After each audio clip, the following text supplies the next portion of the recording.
Hello, everybody. Dr. Dan Miller, Historical Solutions, LLC, episode 55 of On the 250 River with Dr. Dan. We're looking at real life, real people, real stories from 250 years ago right now in the American founding, which takes us to the week of December 11th of 1775. So we're going to do our top five. Now remember, the research I've done for Americanism Redux and that entry of December 11 of 75 is going to be boiled down to what I consider to be the top five points from that. So if you want to see the full entry, go to my website and you'll see it available there on the front page.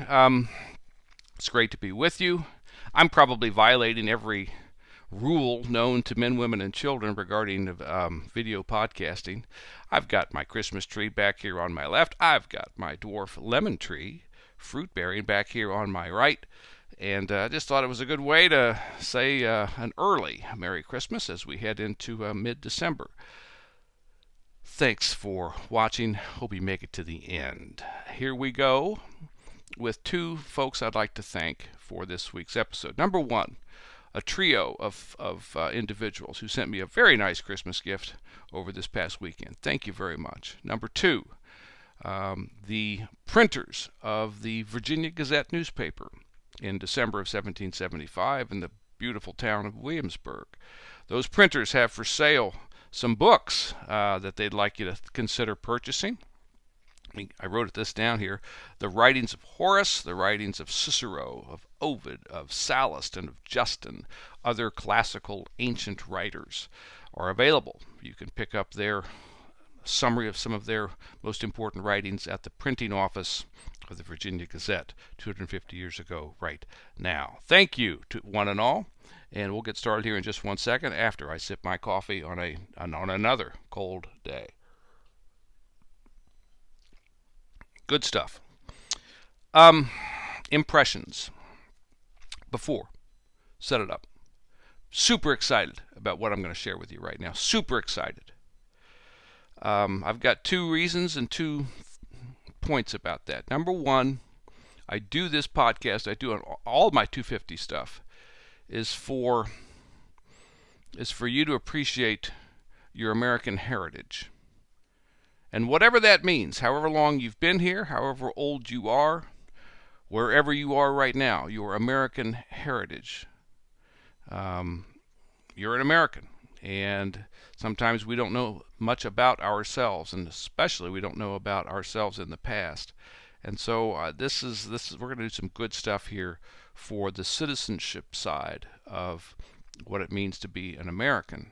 And again, no matter where you've come from, no matter how long you've been around, this is for your illumination on the citizenship side of your American identity. So I'm really happy to share the 5 things from today for you. The other part of this I'm thrilled about, though, too, is the leadership side. Many of you know I try to use leadership as a way to connect you to the past, and I try to use the past as a way to inform and enhance and enrich your leadership today and into the future. Both of those things are really going to be hit hard today in the best sense of that phrase. So that's why I'm excited, and I want to thank you again. Top 5 in it right now. Here's our theme for today. And again, this was the theme for the Redux entry. Impressions. And what I mean by the use of the word impressions is not, here's what I mean. I'm talking about a quick, fast, gliding kind of opinion you get from something about something. The impression I have of what's going on in the kitchen right now is that there's a fire, that something's smoking and burning and just stinking up the place. There really isn't. But that's the impression. That's the impression I may have. The impression I have of the weather outside. When you look through the window behind me, it's cold. The impression I have of what season of the year Dan's broadcasting or podcasting from right now. It must be late in the year. It must be December, because I see a Christmas tree back there. That's the impression I have. So it's fast, it's quick, maybe temporary, maybe not. Now here's one other thing about the impression for you as a leader. I tend to think now we're especially prone to using impressions of things, to getting an impression of something from something else, because of the speed with which digital technology and everything else that's happening right now, the best we can do is to get an impression of something and then move on from there. There's so many things that you got to sort through. The best you can do is to get an impression from them. I think we're really subject to that habit at this point. I don't see that changing, and I know you probably don't either. But impression, and the way that I've defined the word for us right now, that's our theme for today, and I really want you to hang on to that. So let's go with number 5. We'll work our way up to number 1.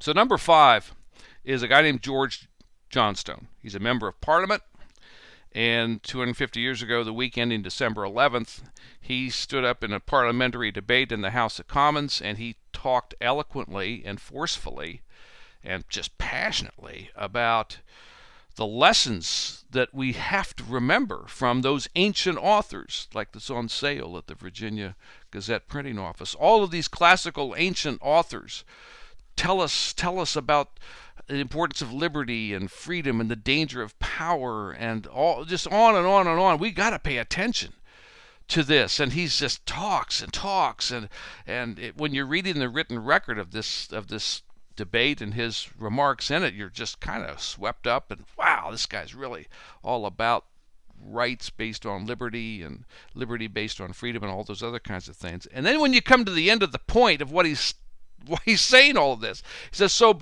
because of all of what I've just said, we've got to not put Georgia on the list of rebellious colonies. Georgia is not in rebellion. Leave Georgia alone, George Johnstone says. I was thinking we're going to be seeing something else. It's going to be about the whole colonies. It's going to be like Edmund Burke, who's doing the same kinds of things in Parliament now. At the time, 250 years ago, and it's not. It's Georgia. Leave Georgia alone. They're behaving themselves. So here's the leadership question for number 5, George Johnstone. I'm going to make sure I get this right. What's the comparison between your impression of something and the scope of your knowledge about that something? He's got this huge scope of knowledge based on clearly a very deep reading and understanding of classical philosophy and writings and commentaries. Super impressive. And then he applies it to this little bitty thing called Georgia in the grand scheme of things, and 250 years ago in mid-December. So that's the question, I think, from a leadership perspective. You ought to ask yourself, what's the comparison between the impression that I'm drawing from things and the scope of my knowledge? Maybe the comparison is it's 1-to-1. I don't think this is 1-to-1 when I look at what Johnstone's knowledge is versus what his impression is. Number 4, as we head up the ladder.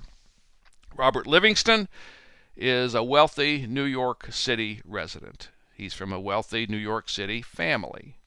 He's also, I think at this point in time, a member of the Second Continental Congress of the Colonial Union that's meeting in Philadelphia. But Robert Livingston is on this list for this reason today. He's been getting the latest reports of what's coming out of Canada. Benedict Arnold and Richard Montgomery leading a twin force of continental forces with the design to make Canada the 14th colony. They're on the outskirts of Quebec, and they're demanding the surrender of the British general inside, and whoever it is that's following him, you must surrender to us in the name of the Colonial Union of the 13 colonies, hopefully 14th when we win. So Livingston's been hearing reports. Now the reports are, they're a week, 2 weeks, 3 weeks behind the real time, but all the reports are pointing to it's going great with Arnold and Montgomery. Again, going great. And Livingston says, man, I'm happy, really happy to hear about this. But, I'm also hearing in these same reports there's a lot of dissension in the ranks, officer against officer, officer against soldier, soldier against soldier, that the continental forces up there are just chewing each other up over stuff. He goes further.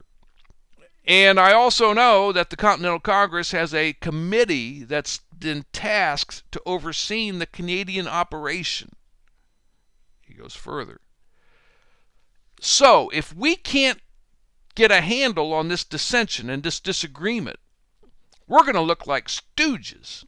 the committee is going to look bad, and the Continental Congress, of which the committee is a part, is going to look bad too. That's what we got to avoid. That's the impression I have. If we leave this impression with people, then we're killing our legitimacy in the eyes of the public. We can't do this. So it's a statement of great concern by Livingston that gets to our top 4. And here's my leadership question. Do you rely on your impression of something to make a big conclusion? He just did. They're squabbling up there. We're supposed to help contain that, control it. We look like idiots if it continues. Looking like idiots hurts us with the public. Boom, boom, boom, boom, boom. Do you rely on an impression in making a big conclusion? Number 3. Oops, let me get this right. Number 3. All right. John Dickinson, member of the same Second Continental Congress, a colleague, if you will, of Robert Livingston's. Dickinson's super wealthy, one of the wealthiest around. He's from Pennsylvania, the Philadelphia area. He's a delegate from Pennsylvania to the Continental Congress.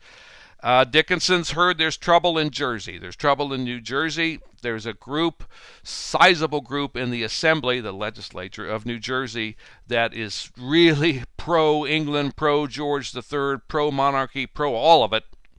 They've got a petition. They're going to send a petition to England to ask George III to stay the course, we want to be with you, and you need to help us stay with you. Dickinson and a lot of other people believes that if that petition gets to England, it leaves an impression that we're divided. It leaves an impression that we're weak. It leaves an impression that England can win. Dickinson goes to the Assembly, talks to them passionately about, look at what we've spilled blood, we've shed blood, we've been having armed conflict, we've got a war right now, and we're holding our own. Shows our virtue, it shows the power of our cause, and if you send this over there, the impression is it's all going to come tumbling down, it's all going to come apart at the seams. You can't send this petition. That's what Dickinson is telling them 250 years ago right now. Here's the leadership question for you. What's the emotion behind your impression? I get an impression X of whatever thing Y is.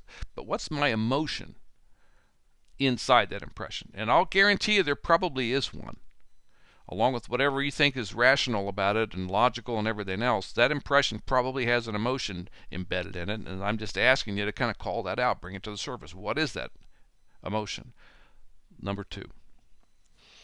Now, we've had Johnstone at number 5, Livingston at number 4, Dickinson at number 3, and now number 2, we've got another little incident in the Continental Congress, but it's about the Appalachian Mountains in western North Carolina, and it's about the Scottish immigrants that are out there in the Appalachian Mountains of western North Carolina, and it's specifically about the fact that they seem to hate the colonial union. They seem to hate the colonial cause. They seem to love the King of England because they're being told that by the people who matter most to them, and that's their church ministers and their church pastors. And so the North Carolina delegation inside the Continental Congress is saying we got to pay for a couple of guys who are church ministers who can go out there and talk to these people, talk to not to the immigrants, but to the pastors of the immigrants. We got to get to the pastors, because if we can convince them to change their minds, they can change the minds of the Scottish immigrants who go to church at their respective parishes and congregations and all the rest. We got to get our pastors to persuade their pastors. We don't have a hope in heck of changing their minds if we don't do it that way. So interesting, isn't it, when you think about John Dickinson going to the New Jersey Assembly, making a speech in front of them, talking to them and all that. They're not sending any politician out to the western North Carolina Appalachian Mountains. We're going to send pastors out there to do this. That's our only hope. So here's my leadership question for you. Does your impression point to a next step? The impression of the North Carolina delegates in Philadelphia is that the next step has to be to send out a couple of Protestant ministers who can talk to the ministers out there in church. That's the next step. Does your impression lead to a next step? And now we're at number one. And I know I'm going a little long, and I apologize. William Flora is a young man from Virginia, standing on a bridge called the Great Bridge, 250 years ago, the week ending December 11th. And he's firing his musket.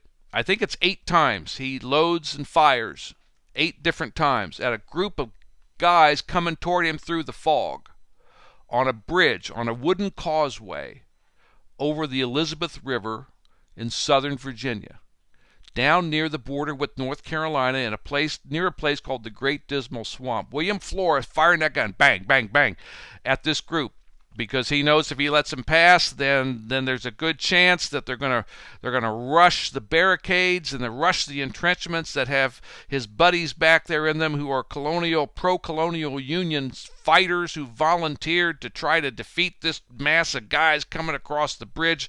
And William Flora, this young, free black man, is firing his gun 8 times into this mass that he sees coming toward him.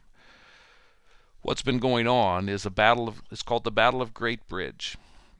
And the forces aligned with the British government, led by the British Imperial Governor of Virginia, Lord Dunmore, those forces are pressing across that bridge to try to attack the anti-British, anti-imperial, anti-governor volunteers who are trying to stop Dunmore from controlling Virginia, and specifically trying to stop Dunmore's proclamation that he's made to every person who doesn't have their own labor and freedom, every indentured servant, every apprentice, every hired hand, every enslaved person can win their freedom if they join with Dunmore against the colonial union. And as you might guess, especially with the enslavement part, that proclamation terrifies a lot of Virginians, and a lot of white Virginians specifically. But it's a free young black man named William Flora who's crouching on that bridge, firing his musket 8 times into the forces of Lord Dunmore. Now, as it happens, over the course of this past week, the activities that have led up to the Battle of Great Bridge result in the retreat of Dunmore and his forces to Norfolk, Virginia. So that struggle looks like it's tipped a bit in favor of the colonial union, in favor of the colonists who want more freedom, in favor of the colonists who want separation and maybe even independence from England. It's tipped in their favor as Dunmore's forces flee back to Norfolk. But there's old William Flora. Here's my leadership question. Where does your impression fit in the larger world around you? William Flora picks up his musket, joins the anti-governor's side, joins the side that wants to deny Dunmore and Dunmore's proclamation. Free young black man wants to deny Dunmore's proclamation that would free young black men who are enslaved. That's a confounding thing, isn't it, that William Flora is sitting there firing his musket at them. So where does your impression fit in the larger world around you? Yeah, there's our cat, speaking of fit. So what's the big idea, Dan? The big idea is that it's union first and it's nation second. I've been saying that the last few episodes, and I really want you to get that. We were a union first in 1774 and 1775 and into early 1776. We were a union first before we ever came along a Declaration of Independence. And so what I want you to remember is that fact is created by about 1 million impressions that are going on day to day, hour to hour. Each person there. 1 million impressions is contributing to the reality that we were a union first. Not long range planning, not long range study, not long range whatever. short, reactive. Maybe there's surface on top of a great depth, but it's impressions times a million, it feels like, that create this reality of union first and nation second. So, thanks for hanging out. I'm Dr. Dan Miller. I'll look forward to talking with you next week, and I won't have any lemons, but we'll have another, hopefully, good top 5 for you on the 250 River with Dr. Dan. Thanks so much.